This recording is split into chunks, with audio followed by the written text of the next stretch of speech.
First Contact Protocol. Grand Observer Thela Ven stood motionless before the quantum display, her iridescent scales shimmering under the soft blue light of the Xeraxian command center. The vessel that had appeared at the edge of their space made no sense. By all measurements, it should have been impossible.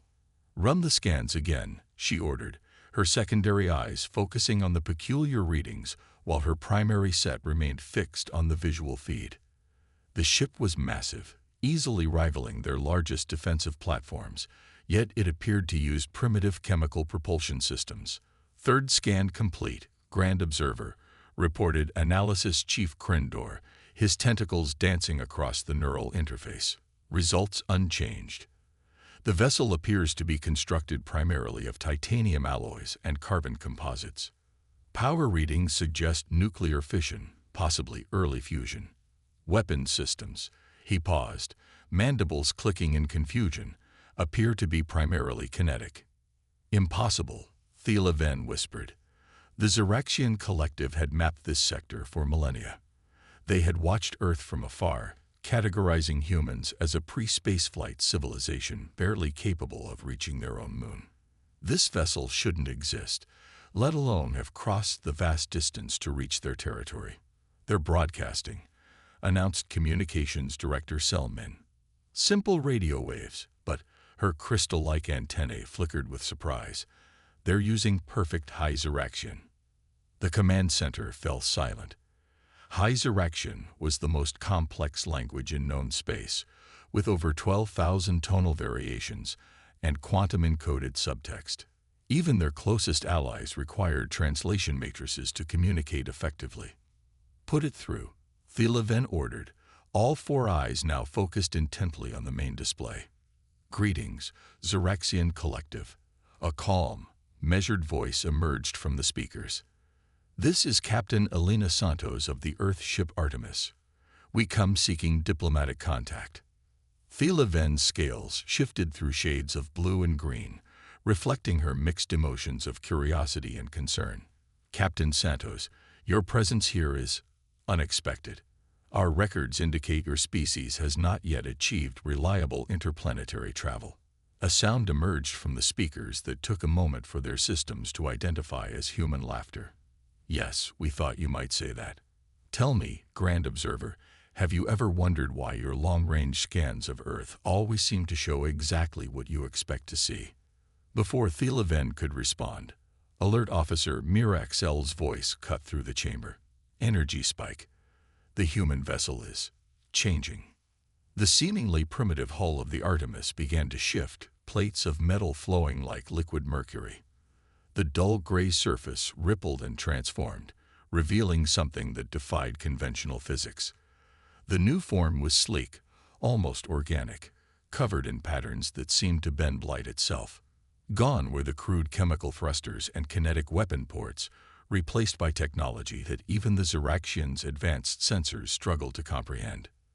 "This," Captain Santos said, "is what a human ship actually looks like. The vessel you were seeing was a projection, a carefully crafted illusion designed for this exact moment." "How?" Thela Ven managed to ask, her scales now pulsing with deep purple wonder. "How have you hidden this level of advancement?" "Humanity learned early in our development that most spacefaring races follow predictable technological paths," Santos explained. "You look for specific energy signatures, particular radiation patterns, certain types of subspace distortions.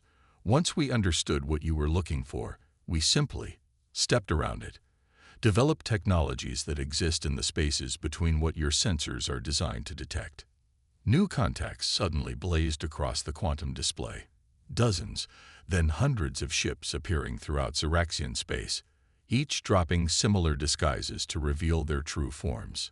Some had apparently been in position for decades, silently watching, waiting. "We've been out here for over 2 centuries, Grand Observer," Santos continued. "Protecting, observing, preparing.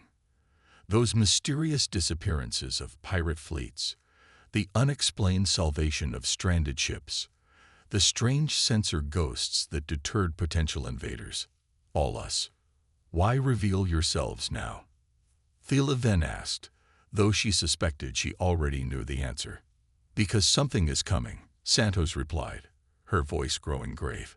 Something ancient and hostile that we've been tracking from the edges of the galaxy.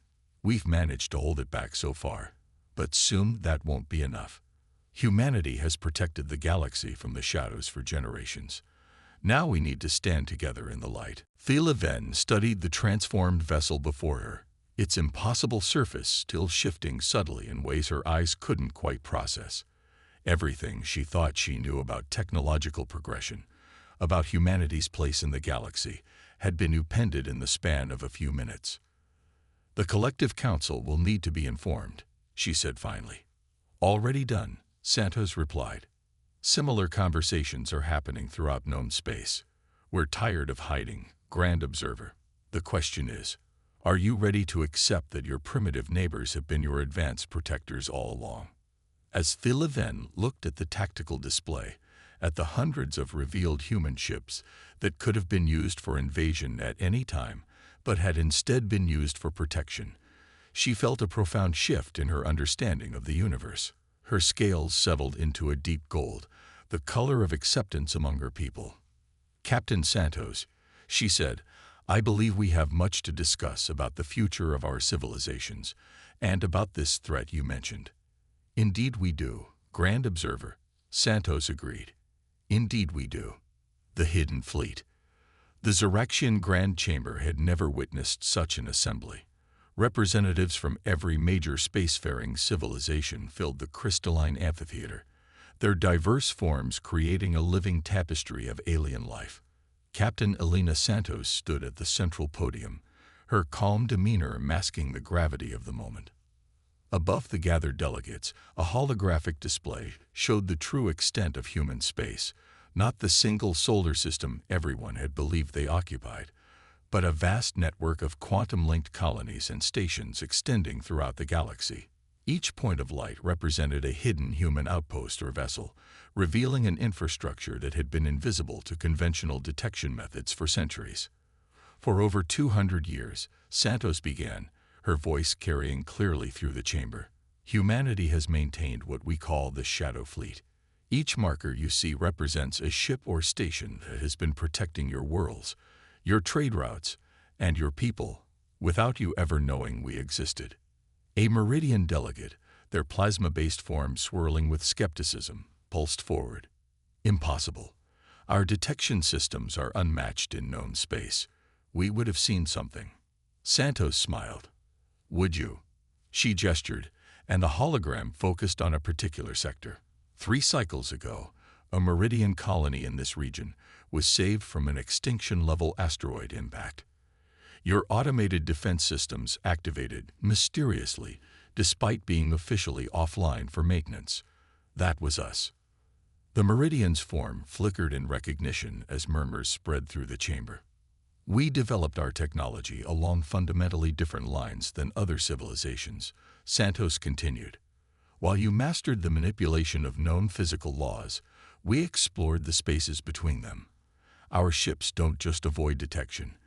They exist in states your sensors aren't capable of perceiving. The hologram shifted to show the Artemis's transformation from its disguised form to its true appearance. The assembled delegates watched in fascination as sections of the ship seemed to fold through dimensions that shouldn't exist. What you're seeing is called quantum architecture, Santos explained. Our ships can reconfigure their physical structure by shifting portions of their mass through parallel space-time configurations. But it's not just about hiding. Everything you think you know about human technology is based on a carefully maintained facade. The display changed again, showing the true extent of human advancement. Quantum reactors that drew energy from parallel universes, weapons that could alter the fundamental constants of physics in localized areas, ships that could traverse the galaxy not by moving through space, but by temporarily merging different points in spacetime.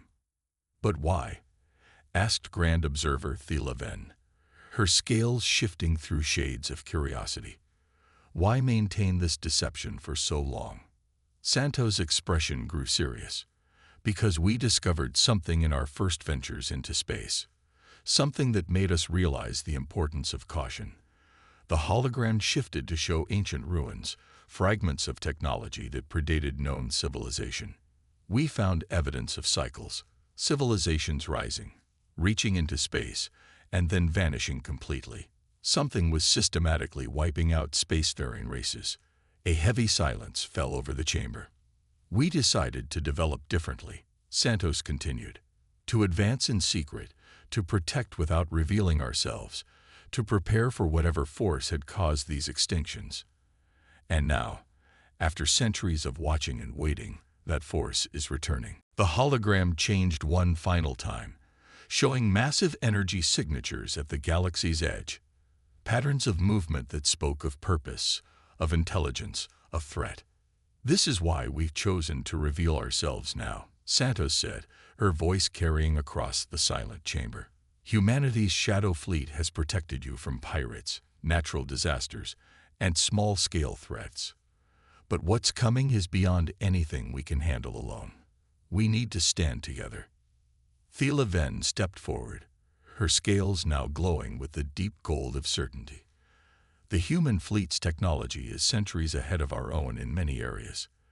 Their quantum architecture alone represents a fundamental shift in how we understand spacetime.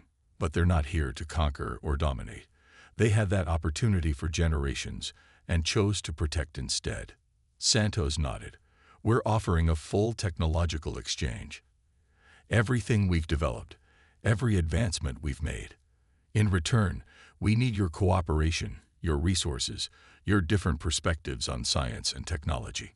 What's coming doesn't just threaten humanity or the Ziraxians, it threatens all life in the galaxy. The chamber erupted in discussion, delegates conferring in dozens of languages. The hologram continued to display the ominous movements at the galaxy's edge, a constant reminder of the threat that had prompted humanity's emergence from the shadows. There's one more thing, Santos said, silencing the chamber. We've begun detecting quantum architecture signatures from the approaching force. Whoever they are, whatever they want, they've discovered the same principles we did, and they're using them for something very different than protection. As if to emphasize her point, new data streamed across the holographic display, analysis of spacetime distortions at the galaxy's edge, showing patterns that mimicked human quantum architecture but twisted it into something darker, more aggressive. The implications hung heavy in the air. Humanity had developed their technology to hide and defend. These new entities were using similar principles, but they were using them to hunt. Ancient enemy. The Artemis materialized at the edge of known space, its quantum architecture allowing it to slip between the fabric of reality like a ghost through walls. Captain Santos stood on the bridge, studying the real-time data streams that poured across her neural interface. Behind her, Grand Observer Thela Ven watched in fascination as the ship's sensors probed the darkness ahead in ways her people had never imagined possible. How far do they reach? Thela Ven asked, her scales shifting to a curious blue as she observed the quantum scans penetrating multiple layers of reality simultaneously. As far as we need them to, Santos replied, her eyes focused on the streams of data. Standard sensors look for energy, radiation, matter. Ours look for distortions in reality itself. The enemy we're tracking doesn't just travel through space, they wound it. As if on cue, the quantum arrays detected something. The holographic display crystallized around them, showing a tear in spacetime that shouldn't exist. It was like looking at a crack in existence itself, bleeding radiation from dimensions that had never been meant to touch our universe. They're getting bolder, Commander Sarah Chen, Santos's second-in-command, reported from her station. This tear is fresh, no more than 6 hours old. Santos nodded grimly. They know we're watching now. They're no longer trying to hide their approach. She turned to Thela Ven. This is what we've been protecting the galaxy from. We call them the Void Hunters. The holographic display shifted, showing recordings from previous encounters. Massive vessels that seemed to be made of living darkness, their surfaces constantly shifting and flowing like liquid shadow. where human quantum architecture allowed ships to slip between realities. These entities ripped through them, leaving wounds in spacetime that leaked cosmic radiation. We first encountered them 3 decades ago, Santos explained. A lone scout ship at the very edge of our sensor range. We watched it tear apart an uninhabited system, consuming not just the matter and energy, but the very fabric of spacetime itself. That's when we understood what had happened to all those vanished civilizations. Thela Ven's scales paled to an ashen gray. They don't just destroy worlds. They devour reality itself. Chen finished. Each tier they create weakens the boundaries between dimensions. Given enough time, they could unravel the entire galaxy. The bridge crew worked in focused silence, their neural interfaces processing data faster than any conventional computer. The Artemis's quantum core hummed softly, its energy signature carefully contained to avoid detection. They weren't here to fight. Not yet. This was a reconnaissance mission, but what they found would determine the fate of every living being in the galaxy. New contact, announced Lieutenant Rivera from the sensor station. Quantum signature detected at bearing 047. It's different from the others. The holographic display shifted, focusing on a point of absolute darkness. It wasn't just a ship. It was an absence, a hole in reality that seemed to drink in light and hope itself. Around it, space-time twisted and warped like fabric in a storm. That's not a scout, Santos said quietly. That's their vanguard. The vessel was massive, easily dwarfing anything in the combined fleets of known space. Its surface seemed to be composed of crystallized void, patterns of unlight flowing across its hull in hypnotic waves. Where human ships used quantum architecture to exist between states of reality, this thing existed in all of them simultaneously, tearing apart the boundaries between dimensions simply by being. They're not just hunters, Chen realized, her eyes wide as she processed the sensor data. They're parasites. Each tier they create, each boundary they break, they feed on the energy released by reality trying to heal itself. Thela Ven's scientific mind raced with the implications.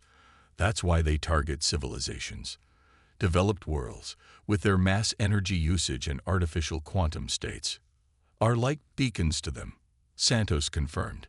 The more advanced a civilization becomes, the more it manipulates fundamental forces, the more attractive it becomes as prey. We hid our development precisely because we knew something was hunting by technological signatures.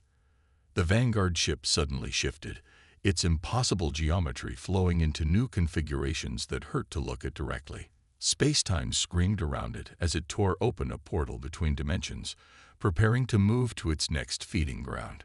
They're heading for the Meridian Cluster, Rivera reported, her voice tight with concern. 12 developed worlds, 8 trillion sentient beings. Not if we can help it, Santos said firmly. This is why we revealed ourselves. This is why we've spent centuries preparing. She turned to Thela Ven, her expression resolute. Your people's crystalline technology, combined with our quantum architecture, we might have a chance to stop them.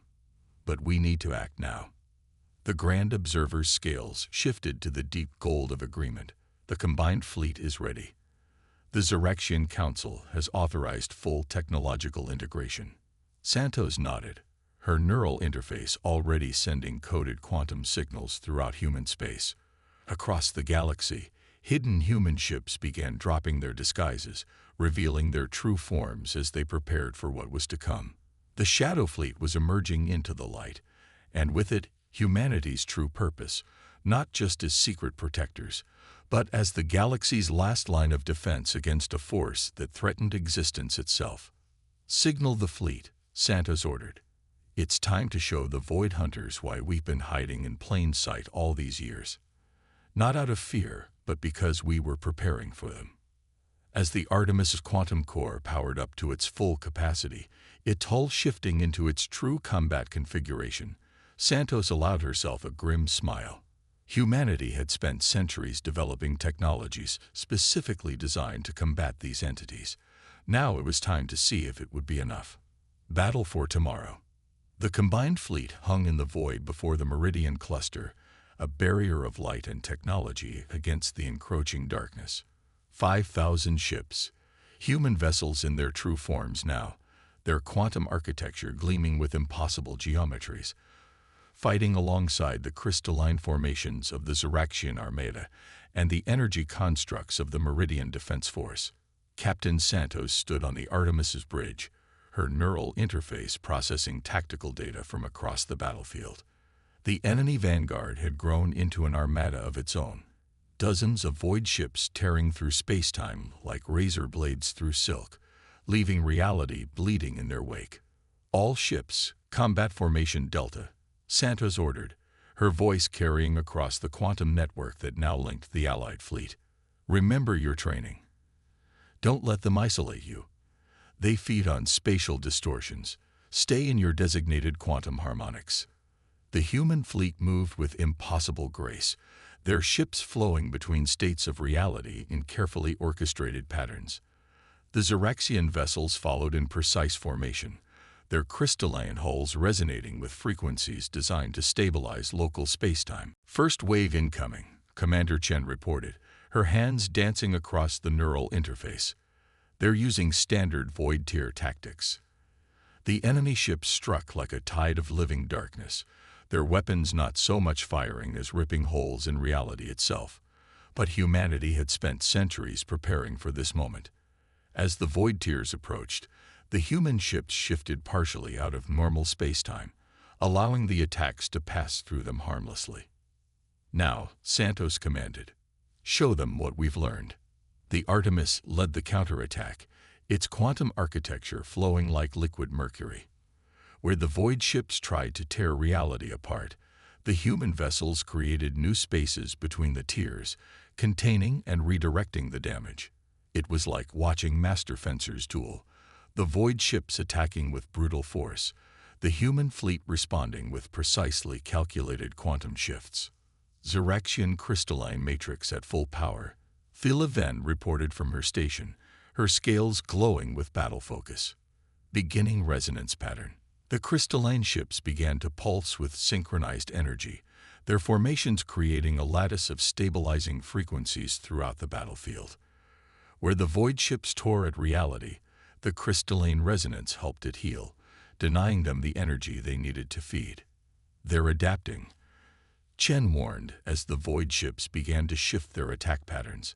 Multiple dimensional incursions detected. Santos nodded grimly. Just as we expected. Execute Protocol Omega. The human fleet's formation change, ships pairing off with their alien counterparts in a complex dance of technology and tactics.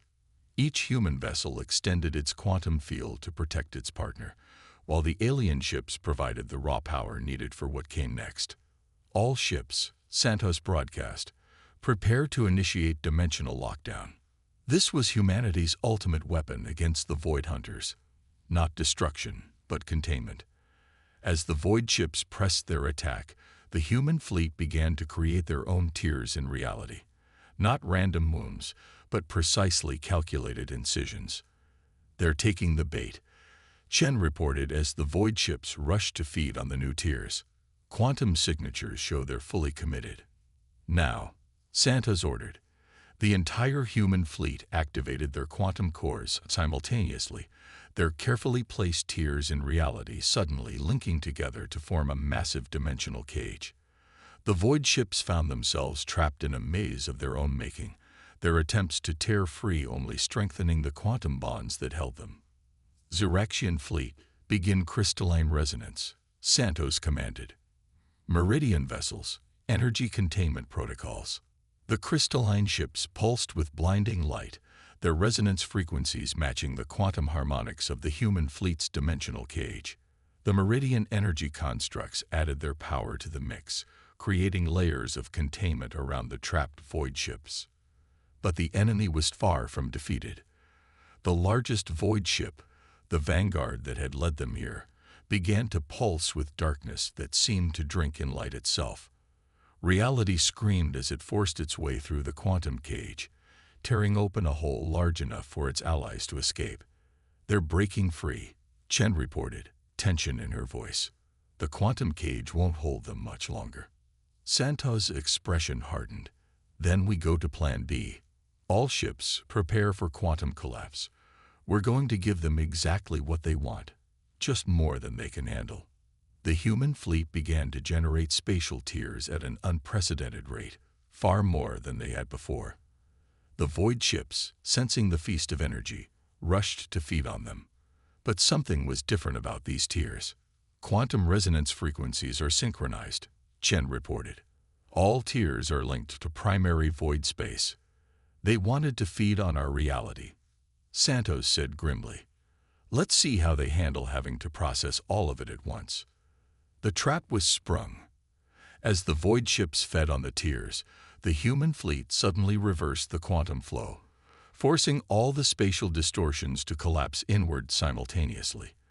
The void ships found themselves not feeding on reality, but drowning in it. The Vanguard ship tried to tear free, its crystallized void surface cracking under the strain of too much dimensional energy. But the combined fleet held firm, their technologies working in perfect harmony to contain the collapse. It's working, Thieleven reported, her scales pulsing with triumph. Their quantum signatures are destabilizing. They can't process this much dimensional energy at once. One by one, the void ships began to implode, their impossible geometries collapsing in on themselves as they were overwhelmed by the very force they had tried to consume. The Vanguard fought the longest, its massive form twisting through dimensions in increasingly desperate attempts to escape. But in the end, even it could not withstand the combined might of a galaxy united. With a final scream of tortured spacetime, the great void ship collapsed into itself, leaving behind nothing but rapidly healing tears in reality. All void signatures eliminated, Chen reported, the relief evident in her voice. The quantum collapse is contained. We did it. Santos allowed herself a small smile as she looked out at the combined fleet, human and alien ships still moving in perfect harmony as they worked to heal the wounded spacetime around them. No, she said. We all did it, together. New dawn. 1 month after the Battle of the Meridian Cluster, the Galactic Conclave gathered in Earth's orbit. It was humanity's first time hosting representatives from across known space, and they had chosen to do it in a way that symbolized their new era of openness. The meeting took place aboard the Horizon Array, a massive space station that had, until recently, been hidden beneath layers of quantum camouflage. Now it hung visible above Earth, its true form revealed, a marvel of engineering that merged human quantum architecture with designs shared by their new allies. Captain Elena Santos stood at the observation deck, watching as ships from dozens of civilizations docked with the station. Beside her, Grand Observer Thieleven's scales shifted through patterns of amazement as she took in the view of Earth below. It's strange, Thieleven mused, to think that all this time, while we were watching your world through our sensors, seeing what appeared to be a primitive civilization barely reaching for the stars. We were watching you back, Santos finished with a smile. Although I have to admit, it's nice not having to hide anymore. Do you know how hard it was to maintain the illusion of being a pre-spaceflight civilization? We had to carefully orchestrate every satellite launch, every space station construction, to look exactly as primitive as everyone expected. Commander Chen approached them, her neural interface glowing softly as she processed updates from across human space. The last of the void tears have been sealed, she reported. The combined crystalline quantum healing techniques are working better than we anticipated. Reality itself seems to be growing more resistant to their type of dimensional damage. And the outer sensors? Santos asked. No sign of any more void hunters, Chen confirmed. Between our quantum detection grid and the Xeraxian crystalline arrays, we'll have plenty of warning if any others try to enter the galaxy. The observation deck's doors opened to admit Admiral Korax of the Meridian Defense Force, his energy form pulsing with purpose. The conclave is ready to begin, he announced. They're waiting for you, Captain. Santos nodded, straightening her uniform. This was the moment that would formalize everything they had fought for. As she walked toward the conclave chamber, she reflected on how much had changed in such a short time. The chamber itself was a testament to the new era of cooperation. Designed to accommodate beings of all forms, physical, energy-based, and even quantum, it represented the best of what each civilization had to offer. The walls incorporated Xeraxian crystalline technology, allowing for perfect universal translation. The floor used meridian energy conductive materials, ensuring all beings could participate equally. And throughout it all, human quantum architecture kept the space perfectly stable for even the most exotic forms of life. As Santos took her place at the speaker's podium, she looked out at the assembled representatives. Species that had been separated by fear, mistrust, and technological barriers were now united by a common purpose. Distinguished representatives, she began, we gather here not just to celebrate our victory over the Void Hunters, but to ensure such threats can never again emerge without a unified response. Humanity spent centuries hiding our true capabilities, watching and protecting from the shadows. We did this because we believed it necessary for survival. But in our moment of greatest need, we discovered something more powerful than any technology. The strength of a galaxy united. She gestured, and the chamber's holographic display activated, showing the proposed structure for the new Galactic Defense Coalition. We offer Earth as the headquarters for this new alliance. Our quantum architecture, combined with Xeraxian crystalline technology and meridian energy manipulation, will form the foundation of an early warning system spanning the entire galaxy. But more importantly, we offer our knowledge, all of it, freely shared among all member species. The chamber erupted in appreciative murmurs as Santos continued. The Void Hunters taught us an important lesson. They represented what happens when technology is developed solely for consumption and destruction. Our victory came not from superior firepower, but from the combination of different approaches, different technologies, different ways of thinking. Thela Ven stepped forward, her scales glowing with the formal colors of a diplomatic address. The Xeraxian Collective seconds this proposal. We have seen what humanity achieved by developing along their own path. Imagine what we might all achieve by combining our unique perspectives. One by one, representatives stood to voice their support. Even species that had been historical rivals found themselves in agreement. The threat of the Void Hunters had shown them all that the galaxy's diversity was not a weakness, but its greatest strength. As the final votes were tallied and the coalition formally established, Santos felt a weight lift from her shoulders. Humanity had emerged from the shadows, but they had found something better than their hidden vigil. True allies, true friends, true partners in protecting all life in the galaxy. A new dawn, Chen whispered beside her, watching as the assembled representatives began to mingle, sharing ideas, and making plans for joint projects. No, Santos corrected with a smile. Just the sun finally visible after a long night of hiding. We were never alone in wanting to protect this galaxy. We just had to learn to trust that others would stand with us. Above them, Earth turned serenely, its surface no longer obscured by illusions and camouflage. And around it, ships of 1,000 designs moved in harmony, their crews working together to ensure that the darkness between the stars would never again threaten the light of civilization.